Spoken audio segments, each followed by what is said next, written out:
playback. Guys, this is the entertainment capital of the world.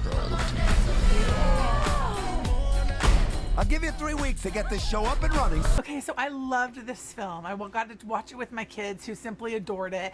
And I love that you're able to work in such amazing themes into this animation. I mean, integrity, encouragement, leadership. Talk to me about doing that. You can't make a story about people trying to go on a journey like this without touching upon those themes. I mean, they're sort of universal. Even though these characters are trying to put on a big show, it's really a universal thing to be told at the beginning of the story, you know, you're not good enough to go on that journey.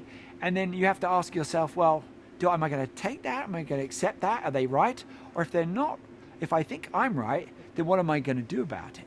And that could apply to anybody in any walk of life. And I think that sort of seems to resonate with people. And there are obviously other themes in the film because we're following multiple characters, but that one's at the heart of it, I think. Yeah, such a treat to get to see this reclusive lion Clay be part of it, and voiced by Bono, a song by him. What was it like getting him on board? I know, isn't it? It's ridiculous, isn't it? I can't believe we did that, but it was lovely. I mean, because it was a dream scenario, and you don't think it's actually going to happen necessarily. You think, well, it'd be great. It'd be great if Bono was in this, would play this character, because he would fit the persona, but also his music, the U2 music, would fit perfectly with that character's story. The soul, it's the heart and soul of the film.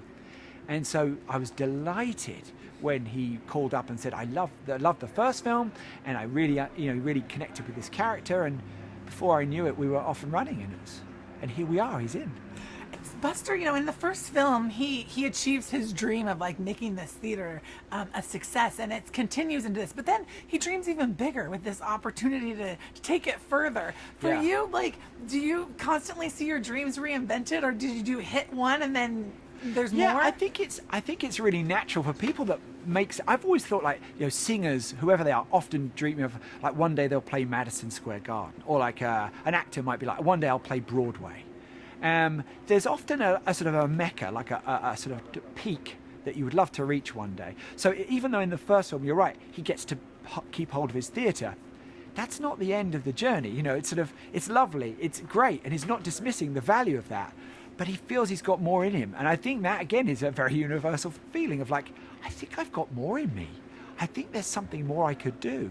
And if you really feel that, then as Buster does, then he's got to follow it. Obviously with the title like Sing, you're going to have amazing music, and they're perfectly placed throughout to not only further the story, but then to also kind of remind us of different times when like that soundtrack to your own life is so important. Talk to me about the power of music. Well, it means something different to everybody. So a lot of young children won't have heard a lot of these songs before. A lot of adults will be like, oh my goodness, I remember that was the song that played over my summer holiday that meant the world to me. But all of it's picked with love, and all of it has to serve the movie, and I think because of that it will resonate with people. It did in the first film. It gave me confidence to make these choices in the second one as well. It is lovely when you get that connection. Obviously for myself and my mum, for instance, she's going to hear it and go, oh, that used to be playing in the kitchen, that's why that's in here. It'll mean something to everybody, I think.